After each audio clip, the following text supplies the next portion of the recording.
सभी विद्यार्थियों और मित्रों को मेरा नमस्कार। भारतीय इतिहास श्रृंखला के व्याख्यान 21 के साथ मैं एक बार फिर से आप सभी के समक्ष उपस्थित हूं। भारतीय इतिहास के अंतर्गत आज जिस विषय बिंदु पर हम अपना व्याख्यान प्रारंभ करने जा रहे हैं उस विषय बिंदु का शीर्षक है अवध का अधिग्रहण उचित या अनुचित। अवध के अधिग्रहण से संबंधित हम इस पूरी प्रक्रिया को कुछ महत्वपूर्ण बिंदुओं के माध्यम से समझने का प्रयास करेंगे। इस व्याख्यान के अंतर्गत सबसे पहले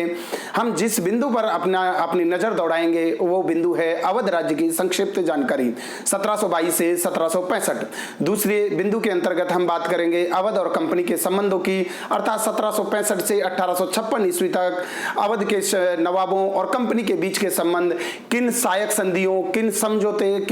किस प्रकार के प्रक्रिया से संचालित होते हैं, इसकी पड़ताल हम दूसरे बिंदु के अंतर्गत करने जा रहे हैं। तीसरे बिंदु के अंतर्गत हमारी बात होगी लॉर्ड डलहौजी के साम्राज्यवादी सोच और रणनीति की, विशेषकर अवध के संदर्भ में वो क्या सोचते थे।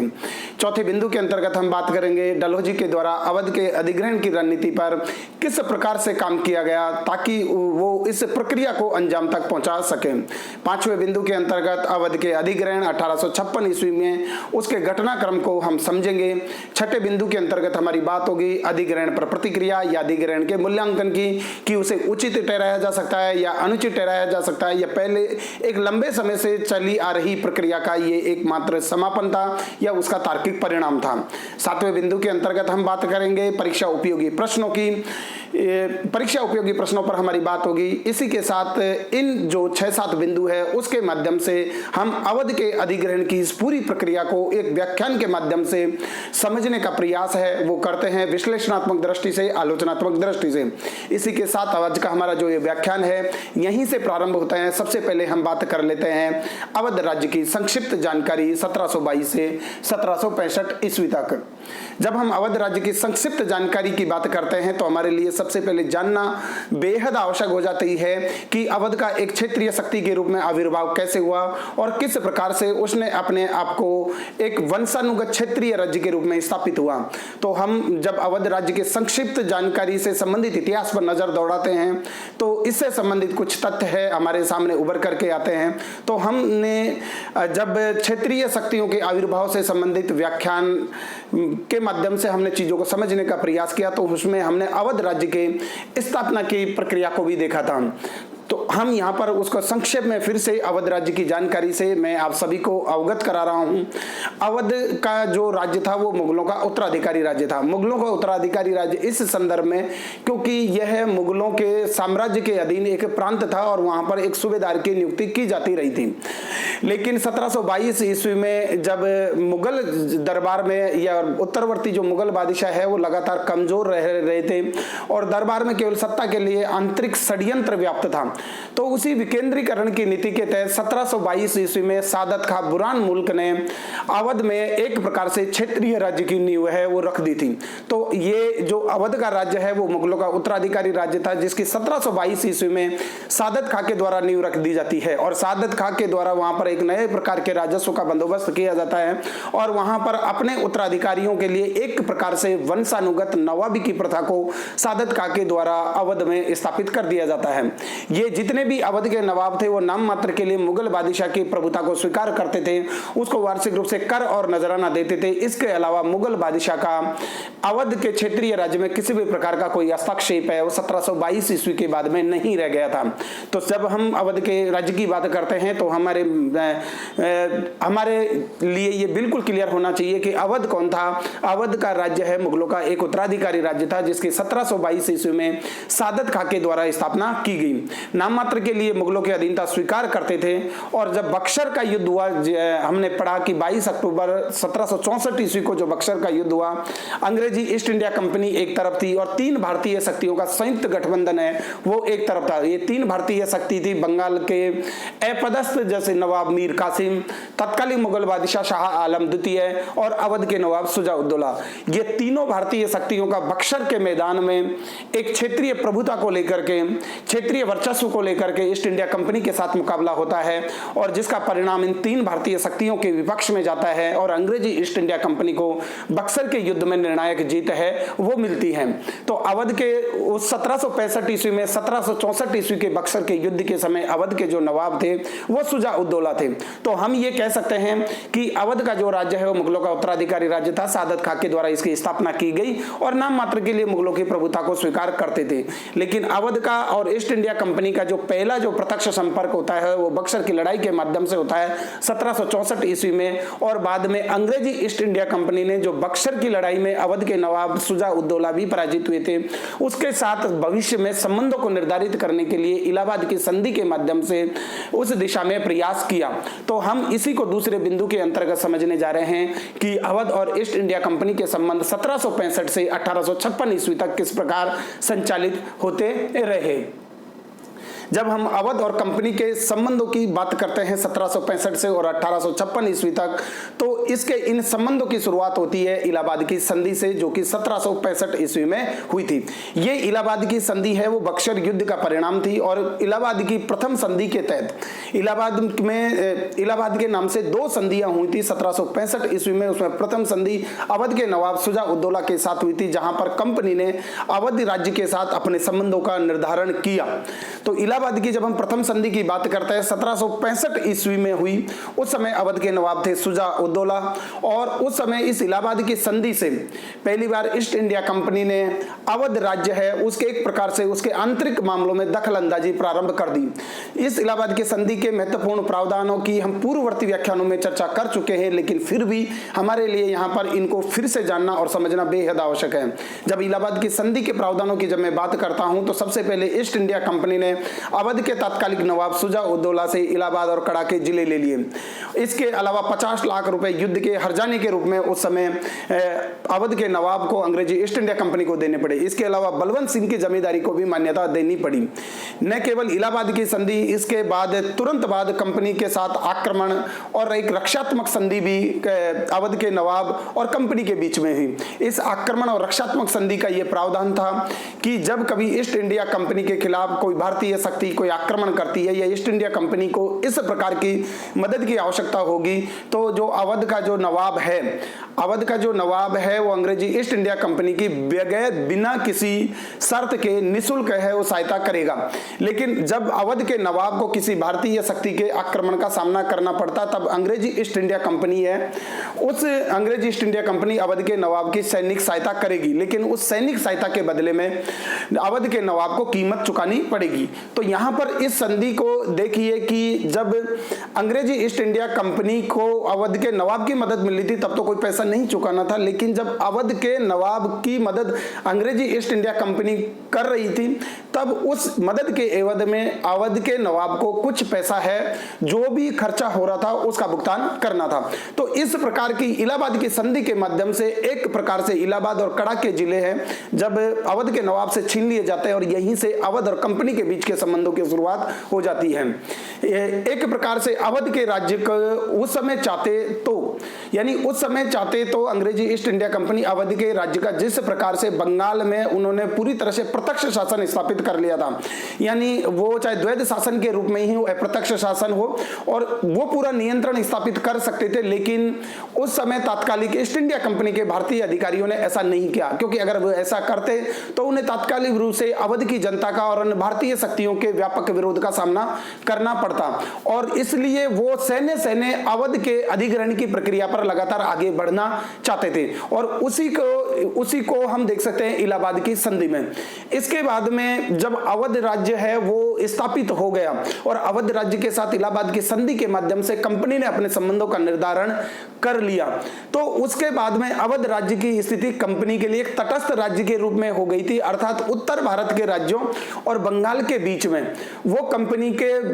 जो बंगाल में सुरक्षा को सुनिश्चित करने के लिए तटस्थ राज्य की भूमिका में था, अर्थात अवध एक बफर स्टेट के रूप में था। लेकिन 1770 ईस्वी के दशक में जब मराठों के तीव्र गति से अभियान है वो बढ़ने लग जाता है तो अवध में की जो बफर राज्य की स्थिति है उस पर एक प्रकार से संकट की स्थिति पैदा होने वाली थी। तो अवध को बंगाल की सुरक्षा के लिए एक बफर स्टेट के रूप में बनाए रखने के लिए और अवध में किसी अन्य भारतीय शक्ति का कोई प्रत्यक्ष हस्तक्षेप नहीं हो जाए, इस बात को पूरी तरह से सुनिश्चित करने के लिए कि अवध बफर स्टेट बना रहे और बंगाल की सुरक्षा की वो ढाल के रूप में उसका इस्तेमाल किया जाते रहे, इस बात को अंग्रेजी ईस्ट इंडिया कंपनी तभी पूरी तरह से आश्वस्त हो सकती थी इस बात को लेकर के जब अवध में किसी भी प्रकार का कोई ब्रिटिश रेजिमेंट वहां पर रखा जाए और एक स्थायी अंग्रेजी सैनिक टुकड़ी है वो अवध के नवाब के यहां पर रहे कि अगर कोई भारतीय शक्ति अवध की उस यथा स्थिति में कोई परिवर्तन करना चाहे तो तत्काल उसका जवाब दिया जा सके। और इसी को लेकर के 1773 ईस्वी में जब तत्कालीन बंगाल के गवर्नर जनरल वारेन हेस्टिंग थे तो एक करार होता है अवध के नवाब के साथ। अवध के उस समय भी तात्कालिक नवाब थे शुजा-उद-दौला, तो शुजा-उद-दौला के साथ 1773 ईस्वी में करार होता है और उस करार के तहत अवध में ब्रिटिश रेजिडेंट की नियुक्ति की जाती है और स्थायी रूप से ब्रिटिश सैन्य टुकड़ी को वहां पर रख दिया जाता है। मैं एक बार फिर से आपको यह बताना चाहता हूं कि 1773 ईस्वी में ब्रिटिश रेजिडेंट की नियुक्ति क्यों की गई और वहां पर स्थायी रूप से ब्रिटिश टुकड़ी क्यों रखी गई, क्योंकि इसके पीछे यह कारण था क्योंकि ईस्ट इंडिया कंपनी का जो बंगाल पर प्रत्यक्ष शासन स्थापित हो गया था उस बंगाल की सुरक्षा के लिए अवध का एक तटस्थ राज्य के रूप में बने रहना आवश्यक था और अवध को एक अवरोधक राज्य के रूप में बनाए रखना ईस्ट इंडिया कंपनी के लिए आवश्यकता तत्कालिक राजनीतिक परिस्थितियों में। लेकिन जिस तरह से मराठों के अभियान हो रहे थे और अन्य भारतीय शक्ति है वो अवध पर आक्रमण करके उस यथा स्थिति को बदल सकती थी और ईस्ट इंडिया कंपनी का जो बंगाल में शासन स्थापित हो गया था उसके लिए एक प्रकार से संकट उत्पन्न हो सकता था। तो इस प्रकार की जो सभी प्रकार की संभावनाओं को खारिज करने के लिए आने वाले खतरे को पहले से ही टालने के लिए 1773 ईस्वी में अवध में ब्रिटिश रेजिडेंट की नियुक्ति कर दी गई और न केवल ब्रिटिश रेजिडेंट की नियुक्ति की गई, वहां पर स्थायी रूप से एक ब्रिटिश सैन्य टुकड़ी रख दी गई ताकि अगर अवध पर यथा स्थिति बदलने से संबंधित किसी भारतीय शक्ति के द्वारा कोई प्रयास किया जाए तो उस भारतीय शक्ति के प्रयास को तुरंत सैन्य कार्रवाई के द्वारा निष्फल कर दिया जाए। तो अवध का एक बफर स्टेट के रूप में इस्तेमाल करना उस समय अंग्रेजी ईस्ट इंडिया कंपनी की व्यावहारिक नीति थी और उस समय की वास्तविकता थी और उस समय ऐसा करना आवश्यक था और अंग्रेजी ईस्ट इंडिया कंपनी ने अवध के संदर्भ में ऐसा किया भी। इसके अलावा अवध में बहुत ज्यादा समृद्धि थी और अंग्रेजी ईस्ट इंडिया कंपनी के जिस प्रकार से प्रथम आंग्ल मराठा युद्ध हुआ, हैदर अली के साथ में उसका युद्ध हुआ, उससे अंग्रेजी ईस्ट इंडिया कंपनी के युद्ध का खर्चा बहुत अधिक बढ़ गया था और उसको ये लगता था कि ज्यादा से ज्यादा राजस्व है उसका अवध पर दबाव डाल करके अवध से राजस्व लिया जा सकता है। और इसलिए जब हम भारतीय इतिहास में एक नजर दौड़ाते हैं तो वारेन हेस्टिंग ने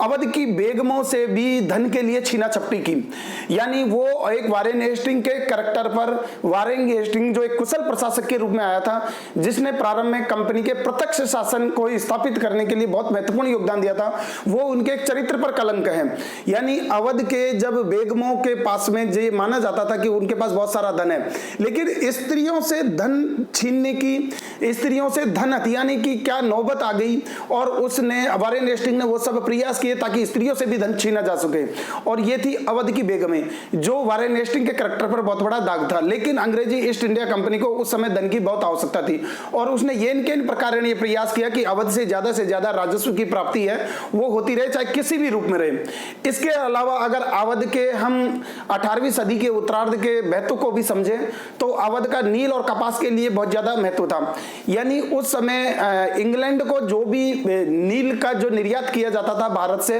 अकेला 3/5%, 3/5 भाग अर्थात 60% नील है वो अकेले अवध प्रांत से जाती थी। इसके अलावा चीन के साथ जो व्यापार के लिए जो कच्चा माल है या इंग्लैंड के साथ जो कच्चे माल के रूप में जो कपास भेजी जाती थी उसमें भी ये अवध का बहुत बड़ा महत्वपूर्ण योगदान था। तो अवध इंग्लैंड की ईस्ट इंडिया कंपनी के लिए और ब्रिटेन में कच्चे माल की आपूर्ति के लिए यानी नील और कपास के लिए सबसे महत्वपूर्ण क्षेत्र था और व्यापक संभावना वाला क्षेत्र था। तो इसी संदर्भ में कंपनी ने 1788 ईस्वी में एक बार फिर से अवध के नवाब, इस समय अवध के नवाब थे आसफ-उद-दौला,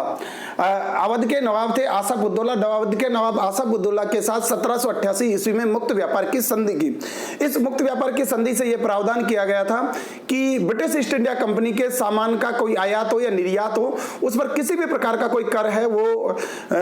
अवध के नवाब के द्वारा नहीं लिया जाएगा। लेकिन नवाब ने इसके बाद भी वो निर्यात कर को काफी बढ़ा दिया। इससे अंग्रेजी ईस्ट इंडिया कंपनी है वो अवध के नवाब की सत्ता से काफी चिढ़ गई थी, लेकिन वो उस स्थिति में नहीं आई थी कि वो अवध के नवाब को सत्ता से बेदखल कर दे। लेकिन अवध की समृद्धि ने और अवध के मुक्त व्यापार की संधि पर जब नवाब ने कुछ प्रतिबंध लगाए तो अंग्रेजी ईस्ट इंडिया कंपनी के मन में नवाबी के पद को लेकर एक प्रकार से चिढ़ है वो पैदा हो जाती है। 1788 की संधि के माध्यम से धीरे धीरे मैं कहूं कि 18वीं सदी का अंत होते होते अवध के विलय के पक्ष में माहौल है वो पूरी तरह से बनने लग जाता है, क्योंकि अवध की अथाह समृद्धि है वो ईस्ट इंडिया कंपनी के जो पैसे से संबंधित जरूरतों को पूरी कर सकती थी। इसके अलावा अगर अवध पर पूरी तरह से अंग्रेजी ईस्ट इंडिया कंपनी का शासन स्थापित हो जाए तो नील और कपास का बिना किसी रोक टोक के व्यापक मात्रा में निर्यात किया जा सकता है, व्यापक मात्रा में उसका उत्पादन किया जा सकता है। तो इस प्रकार अवध के साथ जो अंग्रेजी ईस्ट इंडिया कंपनी के जो हित जुड़े हुए थे वो सामरिक हित थे, वो व्यापारिक हित थे, वो आर्थिक समृद्धि के हित भी जुड़े हुए थे, जिसके कारण से अवध के विलय के पक्ष में धीरे धीरे उस प्रक्रिया पर निरंतर आगे बढ़ा गया। जब हम थोड़ा सा आगे और देखते हैं कि अवध और कंपनी के संबंधों की जब हम 1790 ईस्वी के बाद में जाकर के बात करते हैं तो अंग्रेजी ईस्ट इंडिया कंपनी को अवध के आंतरिक प्रशासन में पहला हस्तक्षेप करने का जो वास्तविक मौका मिलता है वो 1797 ईस्वी में मिलता है। 1797 ईस्वी में क्यों मिलता है? क्योंकि उस समय अवध के जो नवाब थे आसिफ उद्दौला है उसकी मृत्यु हो जाती है और अवध के नवाब आसिफ उद्दौला के बाद स्वाभाविक रूप से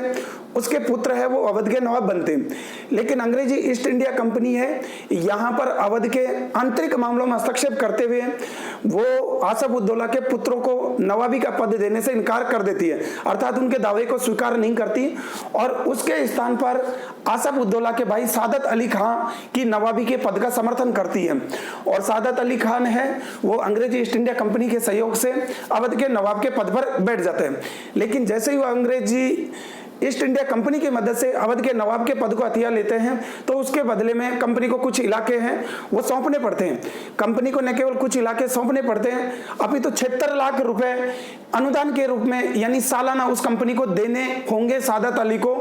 आज के बाद से यानी 1797 ईस्वी के बाद से रेगुलर ईयरली 76 लाख रुपए अनुदान राशि के रूप में अंग्रेजी ईस्ट इंडिया कंपनी को भुगतान करनी होगी। लेकिन इन सब के बावजूद भी अर्थात सादत अली ने 1797 ईस्वी में कुछ इलाके, क्योंकि उसको नवाबी अंग्रेजी ईस्ट इंडिया कंपनी के हस्तक्षेप से मिली थी तो इसके वजह में कुछ अवध के इलाके हैं वो सौंप दिए। 76 लाख रुपए की भारी भरकम वार्षिक रूप से राशि देना वो भी स्वीकार किया। लेकिन इसके बावजूद भी वो ज्यादा अंग्रेजी ईस्ट इंडिया कंपनी का अवध के आंतरिक मामलों में दखल अंदाजी है वो पसंद नहीं करता था। तो अंग्रेजी ईस्ट इंडिया कंपनी ने जिस उम्मीद के साथ सादत अली खान की नवाबी के पद का समर्थन किया था और जब सादत अली खान ने उसके आंतरिक मामलों में हस्तक्षेप करने से अंग्रेजी ईस्ट इंडिया कंपनी को रोका, उसके मार्ग में बाधाएं डाली, तो अंग्रेजी ईस्ट इंडिया कंपनी को लगा कि अवध के नवाब है उसको सबक सिखाना आवश्यक है और अवध के राज्य के नवाबी के पद को स्वतंत्र छोड़ना अंग्रेजी ईस्ट इंडिया कंपनी की व्यापारिक संप्रभुता के लिए और राजनीतिक शक्ति के रूप में जिस प्रकार उसका विस्तार हो रहा है उसके लिए एक बड़ी चुनौती खड़ी कर सकती है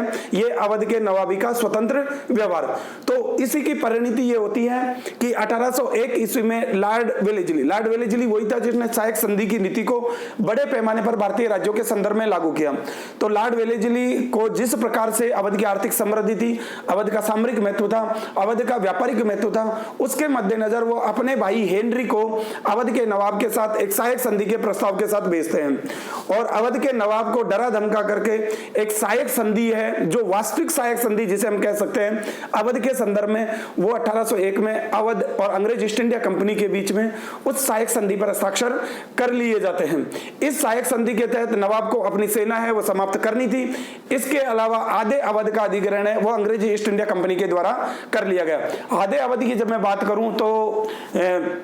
बुंदेलखंड है, रुहेलखंड और लोअर दोआब का इलाका है वो अंग्रेजी ईस्ट इंडिया कंपनी के प्रत्यक्ष नियंत्रण में चला जाता है। 1801 की ये सहायक संधि थी जिसके तहत नवाब को अपनी सेना है वो समाप्त कर देनी पड़ी। इसके बाद में जो लखनऊ में जो अंग्रेजी रेजिडेंट की जो 1773 ईस्वी में नियुक्ति कर दी गई थी और वहां पर एक स्थायी ब्रिटिश फौज रख दी गई थी। अब उस संधि को के तहत यानी 1801 में जो संधि हुई उसके तहत अंग्रेजी रेजिडेंट को व्यापक अधिकार मिल गए। लेकिन जैसा कि अंग्रेजी ईस्ट इंडिया कंपनी ने और लॉर्ड वेलेस्ली ने जब सहायक संधि को भारतीय राज्यों के संदर्भ में लागू किया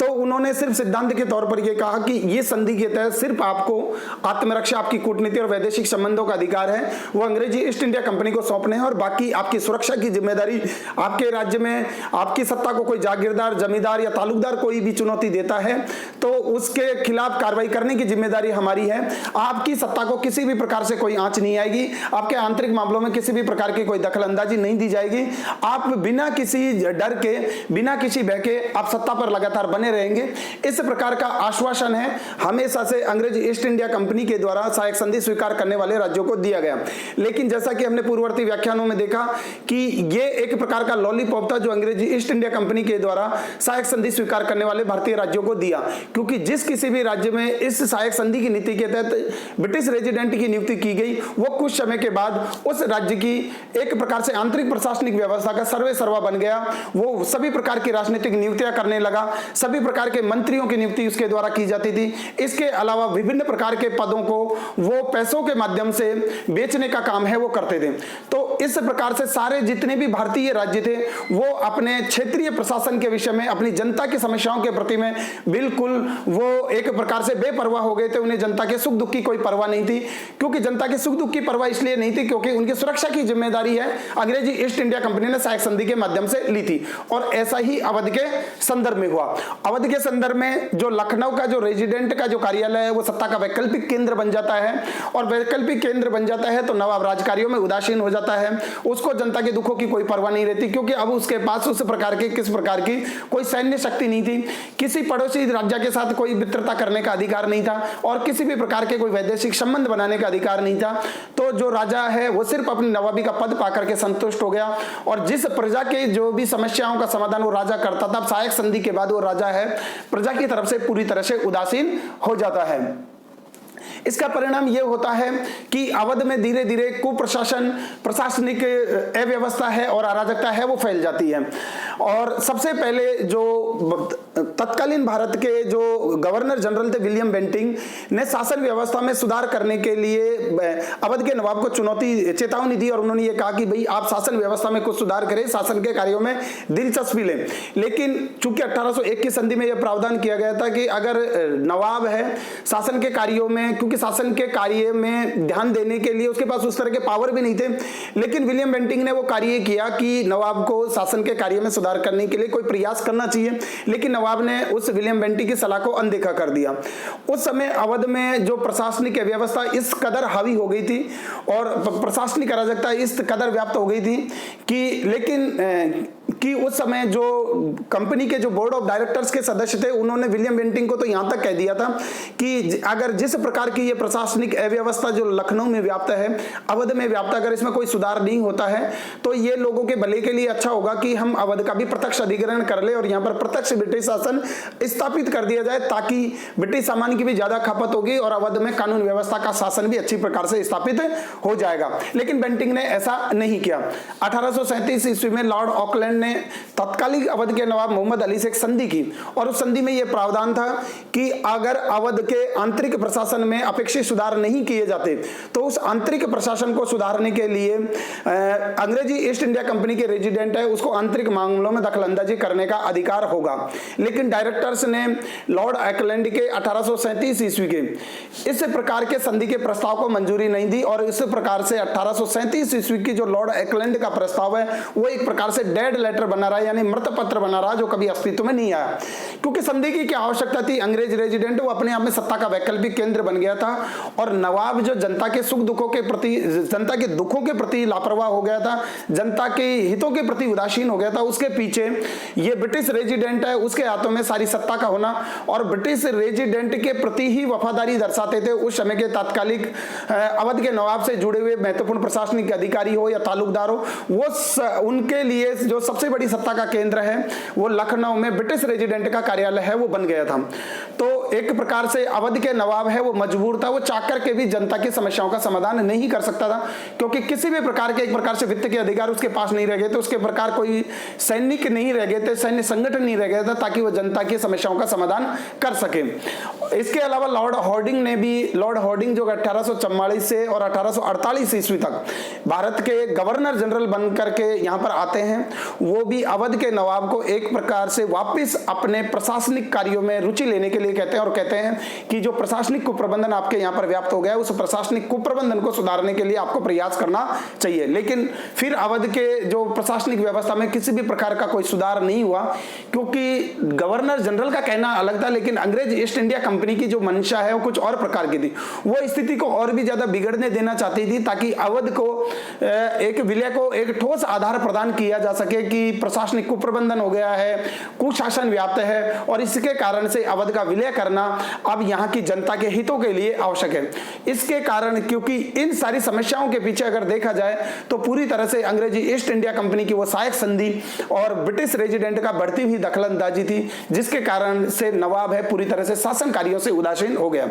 जब हम बात करते हैं थोड़ा सा आगे चल करके तो 1850 ईस्वी तक अंग्रेज पूरी तरह से अवध के विलय के पक्ष में हो चुके थे, क्योंकि अब अवध उस स्थिति में पहुंच चुका था जहां उसको ज्यादा समय तक नवाबों के शासन के अधीन नाम मात्र के लिए भी बनाए रखना एक प्रकार से अंग्रेजी हितों की अनदेखी होती। और अवध का अपने आप में व्यापारिक समृद्धि के लिए जाना जाता था, उसके सामरिक हित थे, और अवध जैसे राज्य को नवाबों के अधीन छोड़ना भारत में ब्रिटिश साम्राज्य की सुरक्षा के लिए, स्थायित्व के लिए, उसकी व्यापारिक समृद्धि के लिए और उसके गौरव के लिए ज्यादा ठीक नहीं था। इसलिए अवध के विलय के पक्ष में एक प्रकार का माहौल है वो अंग्रेजों की तरफ से पूरी तरह से बन चुका था। तो इसी संदर्भ में 1848 ईस्वी में जब अवध के विलय के पक्ष में माहौल है वो पूरी तरह से बन चुका था, तो उसी समय लॉर्ड डलहौजी 1848 ईस्वी में भारत के गवर्नर जनरल बनकर के आते हैं और 1848 से 56 ईस्वी तक वो भारत के गवर्नर जनरल रहते हैं। हमने पूर्ववर्ती व्याख्यान में लॉर्ड डलहौजी की साम्राज्यवादी सोच और रणनीति की व्यापक चर्चा की और वहां पर देखा कि उसने शक्ति और शांति के द्वारा हर संभव उपाय से भारतीय रियासतों को प्रत्यक्ष ब्रिटिश शासन के अंतर्गत लाने का प्रयास किया। और उसका यह स्टेटमेंट में था कि मेरे आने के बाद में भारत में देशी राज्यों का खात्मा केवल कुछ समय की बात रह गई है, अर्थात सभी भारतीय राज्यों की स्वतंत्रता का समापन, विलोपन होना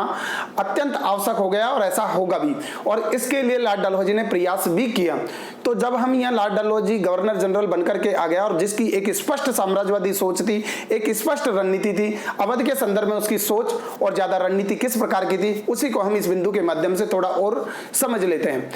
क्योंकि लॉर्ड डलहौजी की साम्राज्यवादी सोच की जब हम बात करते हैं तो उसका यह मानना था कि ज्यादा से ज्यादा भारतीय राज्यों का प्रत्यक्ष ब्रिटिश नियंत्रण में लाया जाना चाहिए ताकि ब्रिटेन के व्यापारिक हितों की पूर्ति हो सके और ब्रिटेन की औद्योगिक क्रांति के सामानों की ज्यादा से ज्यादा खपत हो सके। ब्रिटिश सामानों की खपत के लिए वो ज्यादा एक विस्तृत भारतीय बाजार का विकास करना चाहता था और अवध जैसे समृद्ध प्रांत में ब्रिटिश सामान है वो बेहतर तरीके से बिक सकते थे अगर उसका प्रत्यक्ष ब्रिटिश शासन के अंतर्गत उसको ले लिया जाए। इसके अलावा जैसे मैंने पहले भी अभी कुछ देर पहले कहा है कि अवध में नील और कपास की अगाध संभावनाएं थी और अवध की समृद्धि ने भी लॉर्ड डलहौजी को इस बात के लिए बाध्य कर दिया कि जैसे भी हो किसी भी प्रकार का बहाना बनाया जाए लेकिन अवध को प्रत्यक्ष ब्रिटिश नियंत्रण में लाना चाहिए। इस प्रकार ये लॉर्ड डलहौजी की साम्राज्यवादी सोच और रणनीति थी और उसने उसी दिशा में एक व्यापक योजना के साथ काम करना प्रारंभ किया। अब हम बात कर लेते हैं चौथे बिंदु के अंतर्गत कि डलहौजी के द्वारा अवध के अधिग्रहण के लिए किस प्रकार से ग्राउंड तैयार किया गया, किस प्रकार से चीजों को उस दिशा में मोड़ा गया जहां पर अवध का अधिग्रहण करना अवश्यंभावी हो जाए, अवध का अधिग्रहण करना निश्चित हो जाए। लॉर्ड डलहौजी के हम एक स्टेटमेंट से अवध के संदर्भ में उसकी नीति को समझ सकते हैं। लॉर्ड डलहौजी जब भारत का गवर्नर जनरल बनकर के आता है तो 1851 ईस्वी में जब अवध को विलय करने के पक्ष में अंग्रेजी अधिकारियों के द्वारा पूरा माहौल बन चुका था, तो लॉर्ड डलहौजी जो कि भारत का गवर्नर जनरल था और जिसको इस बात का निर्धारण करना था कि अवध का विलय किया जाए या नहीं, तो लॉर्ड डलहौजी 1851 ईस्वी में अवध के संदर्भ में एक महत्वपूर्ण वक्तव्य देते हैं और वो महत्वपूर्ण वक्तव्य है उसकी अवध के संदर्भ में नीति को पूरी तरह से स्पष्ट कर देता है। और अगर हम उसी स्टेटमेंट को अच्छी प्रकार से देख लें तो अवध के अधिग्रहण के लिए लॉर्ड डलहौजी की सोच क्या थी, रणनीति क्या थी, उसके समझने के लिए हमें अन्य किसी सोच की या उसकी रणनीति की आवश्यकता नहीं रह जाती। लॉर्ड डलहौजी ने 1851 ईस्वी में यह कहा था अवध के बारे में कि ये तो एक ग्लास फल है, यानी एक चेरी है और एक दिन हमारे ही मुंह में आकर के गिरेगी और इसका गिरना तय है। यानी आप लॉर्ड डलहौजी के वक्तव्य पर ध्यान दीजिए। लॉर्ड डलहौजी कहता है अवध के बारे में कि ये तो ग्लास फल है, यानी चेरी फल है और एक दिन हमारे ही मुंह में आकर के गिरेगा, अर्थात हमें ही इसका स्वाद लेना है। तो लॉर्ड डलहौजी के दिमाग में बिल्कुल पिक्चर क्लियर थी, उसके विजन बिल्कुल क्लियर था, अर्थात उसका ये मानना था कि ये चेरी फल है, उसका जो इस चेरी फल है वो हमारे ग्लास में आकर के गिरेगा, यानी प्रत्यक्ष ब्रिटिश नियंत्रण में इसका आना तय और इसी का हम ही इसका उपभोग करेंगे। तो यहाँ पर लॉर्ड डलहौजी की सोच है वो अवध के विलय के संदर्भ में बिल्कुल स्पष्ट थी। लेकिन अवध का विलय है क्योंकि अवध 1801 ईस्वी से ही, या मैं कहूँ 1765 की इलाहाबाद की संधि के बाद से एक प्रकार से, और विशेषकर 1801 ईस्वी की सहायक संधि के बाद तो अवध के नवाबों ने ऐसा कोई काम नहीं किया जो अंग्रेजी ईस्ट इंडिया कंपनी के खिलाफ जाता हो। अंग्रेजी ईस्ट इंडिया कंपनी ने जब जैसा कहा अवध के नवाबों ने वैसा काम किया। अंग्रेजी ईस्ट इंडिया कंपनी के खिलाफ ना कोई षड्यंत्र किया, हमेशा उन्होंने एक सच्चे सहयोगी के रूप में बनकर के रहे। एक प्रकार से अवध की सहायक संधि के तहत ही वो अंग्रेजी ईस्ट इंडिया कंपनी के प्रत्यक्ष एक प्रकार से संरक्षण में आ चुका था। सारे फैसले है वो लखनऊ में बैठा हुआ ब्रिटिश रेजिडेंट कर चुका था। तो अवध के प्रत्यक्ष अधिग्रहण करने जैसी कोई बात नहीं थी क्योंकि उसी प्रकार की सुविधाओं का लाभ पहले से ही अंग्रेजी ईस्ट इंडिया कंपनी और अंग्रेज है वो उठा रहे थे। लेकिन फिर भी अवध को प्रत्यक्ष ब्रिटिश अधिग्रहण में शामिल करने के लिए यहाँ पर लॉर्ड डलहौजी के सामने एक प्रकार से नैतिक प्रश्न उपस्थित हो जाए। वो कहता है कि सीधा अगर हम इसका ये कहेंगे कि एक घोषणा के माध्यम से अवध का अधिग्रहण कर लिया गया है तो भारतीय जनमानस में से रोष व्याप्त होगा और मुझे बहुत सारे ब्रिटिश अधिकारियों को, ब्रिटिश जनमत को एक प्रकार से इसका स्पष्टीकरण देना पड़ेगा कि इतना सहयोगी राज्य जिससे किसी भी प्रकार का कोई संकट नहीं है, फिर भी आपने उसका अधिग्रहण कर लिया, आपने किसी के विश्वास की हत्या कर दी। तो लेकिन लॉर्ड डलहौजी है उसको अवध का अधिग्रहण करना था और अवध के अधिग्रहण की योजना को अंजाम देने के लिए उसने एक पूरी रणनीति पर काम किया और उस पूरी रणनीति को देख करके उसने सबसे पहले क्या कहा कि उसने अवध में अपने कुछ अधिकारी भेजे और अवध में अधिकारियों से मनमानी रिपोर्ट तैयार की अवध के कुप्रशासन के बारे में, और अवध के कुप्रशासन के लिए जिम्मेदार ठहराया पूरी तरह से नवाब वाजिद अली शाह को। और इस रिपोर्ट को तैयार करके जो अवध के अधिकारी उन्होंने भेजे लॉर्ड डलहौजी ने अवध में, और उनसे मनमाकी रिकॉर्ड तैयार करवा ली कि भाई अवध का कुप्रशासन बहुत जबरदस्त व्याप्त है, जनता दुखों में पिस रही है, जनता के कष्टों का कोई समाधान करने वाला नहीं है और जनता की जो ये खराब दशा हो रही है उसके पीछे सिर्फ और सिर्फ नवाब वाजिद अली शाह की नवाबी की पद है, या अर्थात अवध में नवाब के पद को समाप्त किया जाना चाहिए। उन अधिकारियों ने जो रिपोर्ट भेजी उसको अच्छी प्रकार से तैयार करके लॉर्ड डलहौजी ने लंदन में जो कंपनी के डायरेक्टर था उनको भेजा। कंपनी के डायरेक्टरों और गृह सरकार से इस बात पर उसने मंजूरी प्राप्त कर ली कि जिस प्रकार से, क्योंकि रिपोर्ट भी उसी ने तैयार करवाई थी अपने अधिकारियों से केवल, लेकिन उसकी जो कंसेंट है लंदन में बैठे हुए कंपनी के डायरेक्टर और गृह सरकार से लेने की आवश्यकता थी। और जब उन्होंने उस रिपोर्ट को देखा तो उन्होंने तुरंत कह दिया कि भाई अवध का मानवता के दृष्टिकोण से अधिग्रहण करना आवश्यक है। अब लॉर्ड डलहौजी एक काम कर चुका था, अर्थात उसको गृह सरकार की अनुमति है वो मिल चुकी थी।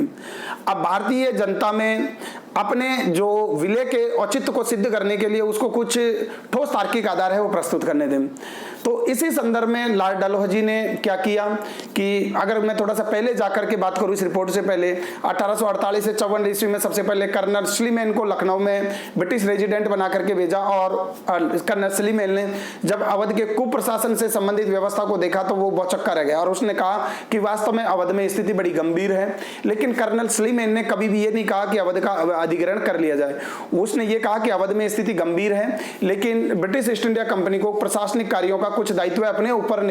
वहन कर लेना चाहिए और नवाबी के पद है उसको समाप्त नहीं किया जाए, और अगर अंग्रेजी ईस्ट इंडिया कंपनी चाहे तो इस जो प्रशासनिक कुव्यवस्था है, जो प्रशासनिक अव्यवस्था पैदा हो गई है उसमें कुछ सुधार किया जा सकता है। तो यहाँ पर कर्नल स्लीमेन है वो विलय के पक्ष में नहीं थे। जब वो विलय के पक्ष में नहीं थे तो वहां लॉर्ड डलहौजी ने उस कर्नल स्लीमेन को ब्रिटिश लखनऊ में ब्रिटिश रेजिमेंट के पद से हटा करके उसकी जगह पर आउटरम को नियुक्त किया, और आउटरम भी जब गया तो उसने भी उसकी अव्यवस्था के बारे में दुख प्रकट किया कि अवध में वास्तव में प्रशासनिक अव्यवस्था है वो खराब हो गई है और लोग परेशान हैं, लोगों को ये पता नहीं है कि अपनी समस्याओं के समाधान के लिए कहां जाया जाए। लेकिन यहां पर फिर भी आउटरम है वो भी अवध के विलय के पक्ष में नहीं थे। लेकिन चूंकि लॉर्ड डलहौजी अन्य ब्रिटिश अधिकारियों को भेज करके मन माफिक रिपोर्ट है वो तैयार करवा चुका था और गृह सरकार से अनुमति मिल चुकी थी।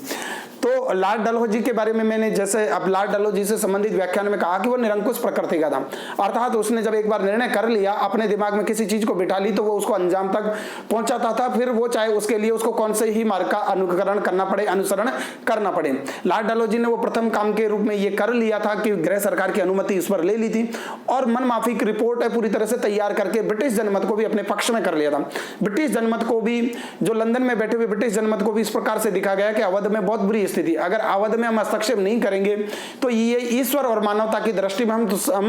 हम अंग्रेज लोग हैं वो दोषी ठहरेंगे, क्योंकि अवध के लोगों के जीवन की दशा को सुधारने के लिए इसका प्रत्यक्ष ब्रिटिश नियंत्रण में आना आवश्यक है। ऐसा वो लॉर्ड डलहौजी ने इस प्रकार का बेस है वो तैयार कर लिया। ठीक है, तो कंपनी के डायरेक्टर से विलय के बारे में अनुमोदन वो प्राप्त कर लेता है और अंतिम रूप से लॉर्ड डलहौजी ने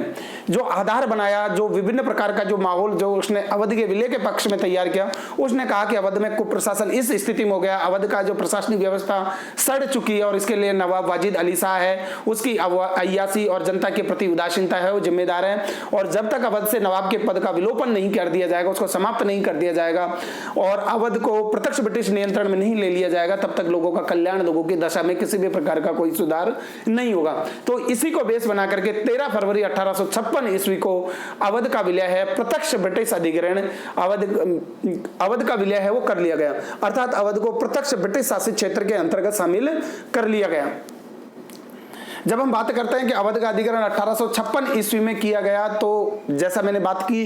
कि लॉर्ड डलहौजी ने उसके लिए कुशासन को आधार बनाया और लॉर्ड डलहौजी ने यह भी कहा कि नवाब वाजिद अली शाह जनता में काफी लोकप्रिय नहीं है और लोग उसे पसंद भी नहीं करते। लोग ये चाहते हैं, लोग स्वयं नवाब वाजिद अली शाह है वो उसे मुक्त होना चाहते हैं, जबकि वास्तविकता में ऐसा नहीं था, क्योंकि लोग नवाब वाजिद अली शाह को बहुत प्रेम करते थे, दिल से चाहते थे, क्योंकि नवाब वाजिद अली शाह उनके साथ आत्मा और शरीर का, यानी प्रजा और नवाब वाजिद अली शाह और उसकी प्रजा का आत्मा और शरीर का संबंध था। तो लॉर्ड डलहौजी ने, लेकिन सिर्फ लॉर्ड डलहौजी को अपने ग्राउंड को मजबूत करना था विलय के पक्ष में, तो उसने कहा कि वाजिद अली शाह जनता में लोकप्रिय नहीं थे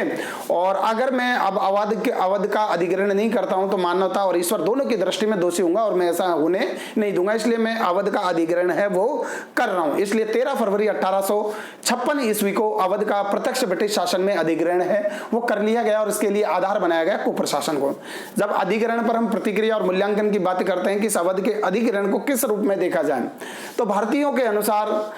अवध का जो अधिग्रहण है एक महान विश्वास था, उसकी अवहेलना थी, क्योंकि अवध ने कभी भी वो पूरी तरह से अंग्रेज ईस्ट इंडिया कंपनी के विश्वास पर खड़े उतर रहे थे। उन्होंने किसी भी प्रकार से अंग्रेजी ईस्ट इंडिया कंपनी के हितों के खिलाफ जाकर के कोई काम नहीं किया था और अवध के नवाबों से अंग्रेजी ईस्ट इंडिया कंपनी को भविष्य में भी किसी भी प्रकार का बहकी या किसी भी प्रकार की चुनौती पेश करने की संभावना नहीं थी, क्योंकि 1801 की सहायक संधि के बाद से ही उन्होंने पूरी तरह से अंग्रेजी ईस्ट इंडिया कंपनी के समक्ष नतमस्तक हो गए थे, समर्पण कर दिया था। केवल नवाबी का पद है वो नाममात्र के लिए बना हुआ था और नवाब अपनी सत्ता पर जरूर बना हुआ था, लेकिन सारे के सारे फैसले लखनऊ में स्थित ब्रिटिश रेजिडेंट के द्वारा कर दिए जाते थे। तो जब विश्वास 1801 की संधि के तहत यह दिया गया कि अवध का कभी भी प्रत्यक्ष अधिग्रहण नहीं किया जाएगा, लेकिन जब 1856 ईस्वी में अवध का प्रत्यक्ष अधिग्रहण किया गया तो इसे उस समय के भारतीय जनमानस ने, विशेषकर अवध की प्रजा ने यह कहा कि यह तो वास्तविक विश्वास की महान हत्या है। और वहीं कुछ लेखकों ने इसे एक प्रकार से महान डकैती कहा कि बहुत बड़ी डकैती है जिसमें सारे नैतिक मूल्यों को तार-तार कर दिया गया है। वाजिद अली शाह के बारे में जो लॉर्ड डलहौजी ने यह कहा कि वो जनता में लोकप्रिय नहीं थे, तो हम उसे इस बात से उसके इस मत का खंडन कर सकते हैं कि जब नवाब वाजिद अली शाह जब अपने प्रिय लखनऊ शहर को छोड़ करके जब उनको कलकत्ता निर्वासित कर दिया गया था, जब उनको यानी लखनऊ से उनको कलकत्ता निर्वासित कर दिया गया था, जब लखनऊ छोड़ करके वो जा रहे थे तो लखनऊ से कानपुर तक उनके पीछे पीछे रोते हुए अवध की पब्लिक है वो रोते रोते हुए उनके पीछे पीछे गई थी, उन्होंने विलाप किया था। और जिस समय अवध का अधिग्रहण किया गया और अवध के नवाब का विस्थापन अवध के दरबार से होता है तो जनता के ऐसे लगा कि जनता के जो देह है उससे जान निकल चुकी है। तो इस समय कुछ लोगों ने उस समय इस तरह की बात कही कि देह से जान जा चुकी थी, शहर की काया बेजान थी। देह से जान का मतलब नवाब वाजिद अली शाह की लोगों के साथ जो आत्मीयता थी, लोगों का नवाब वाजिद अली शाह के साथ में जो प्रेम था उसे ही यहां पर जान कहा गया है। यानी शरीर वो अवध की जनता थी, शरीर वो अवध राज्य था जिसकी जान है नवाब वाजिद अली शाह थी। जब नवाब वाजिद अली शाह का इतनी बेरहमी से अवध से विस्थापन होता है तो उस समय के अवध की जनता के मुंह से एक ही बात निकलती है कि देह से जान जा चुकी थी, शहर की काया बेजान थी। इसी से हम समझ सकते हैं कि अवध के जब अधिग्रहण किया गया तो उसके लिए अवध की जनता ने उस अवध के अधिग्रहण को किस प्रकार से लिया, किसी भी प्रकार से नैतिक रूप से उचित नहीं था। यह अधिग्रहण की पूरी प्रक्रिया है वो अनुचित थी, यह एक महान विश्वास है, उसकी हत्या थी। और इसके अलावा अगर जब हम अधिग्रहण पर ही कुछ बात करें कि अधिग्रहण की प्रक्रिया का ही अगर हम थोड़ा और बढ़कर के मूल्यांकन करें तो इस अवध के अधिग्रहण से अवध की एक चलती फिरती संस्कृति का पतन हो गया। अवध की जो अवधी संस्कृति जो जानी जाती थी, अवध के नवाबों के अधीन जो यहाँ पर पल्लवित और पुष्पित हो रही थी, उस अवध की संस्कृति का विलोपन हो जाता है, क्योंकि बहुत सारे संगीतकार, नर्तक, गायक, कलाकार जो अवध के लखनऊ के दरबार में राजाश्रय पाते थे और विभिन्न प्रकार के सांस्कृतिक मूल्यों को बढ़ावा दिया जा रहा था, वो सारे सांस्कृतिक मूल्य हैं वो अवध के नवाब के सत्ता से विस्थापन के साथ ही वो अवध की चलती फिरती एक संस्कृति का पतन है वो हो जाता है। तो किसी भी हालात में अवध के अधिग्रहण की प्रक्रिया को हम उचित नहीं ठहरा सकते, वो पूरी तरह से अनुचित प्रक्रिया थी। लेकिन अंग्रेजी ईस्ट इंडिया कंपनी के जैसा की नीयत रही थी, क्योंकि उन्होंने अपने साम्राज्य के हितों को पूरा करने के लिए, अपने व्यापारिक उद्देश्यों की पूर्ति के लिए जो संभव बनता था वो किया।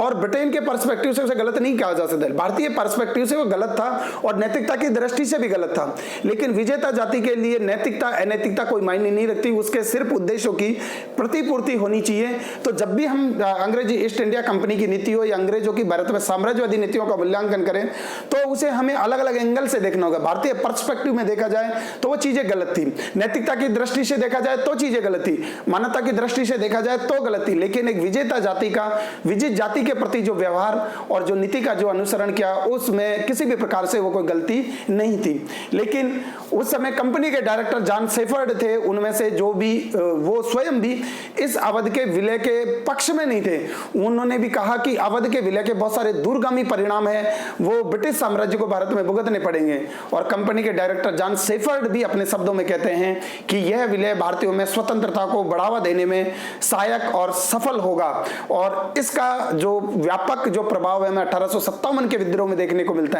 क्योंकि 1857 के विद्रोह का सबसे जबरदस्त प्रभाव अवध में ही देखने को पड़ा, क्योंकि अवध के तालुकदारों की सत्ता छीन ली गई। अवध में जो बहुत सारे जो लखनऊ दरबार से जुड़े हुए लोग थे वो उनको एक तरह से वो बेरोजगार हो गए, वो कंगाल हो गए, उनकी स्थिति खराब हो गई और उन सांस्कृतिक जीवन मूल्यों का पतन हो गया। तो अवध में ही क्रांति का सबसे जबरदस्त विस्फोट हुआ, क्योंकि जनमानस जो कि वहां पर नवाब वाजिद अली शाह की सत्ता को पसंद करता था, नवाब वाजिद अली शाह से दिल से प्रेम करता था, नवाब वाजिद अली शाह से उनको किसी भी प्रकार की शिकायत नहीं थी, क्योंकि जनता को यह अच्छे प्रकार से मालूम था कि नवाब वाजिद अली शाह इस अंग्रेज ईस्ट इंडिया कंपनी के ब्रिटिश रेजिडेंट के हाथों बेबस है, वो लाचार हैं, वो जनता के चाह करके भी दुखों को दूर नहीं कर सकती। लेकिन फिर भी जनता नवाब वाजिद अली शाह को बहुत दिल से प्रेम करती थी। तो इसी को हम अधिग्रहण की प्रतिक्रिया और जब मूल्यांकन की बात करें तो इस व्यापक संदर्भ में हमें इन चीजों को देखने और समझने की आवश्यकता है।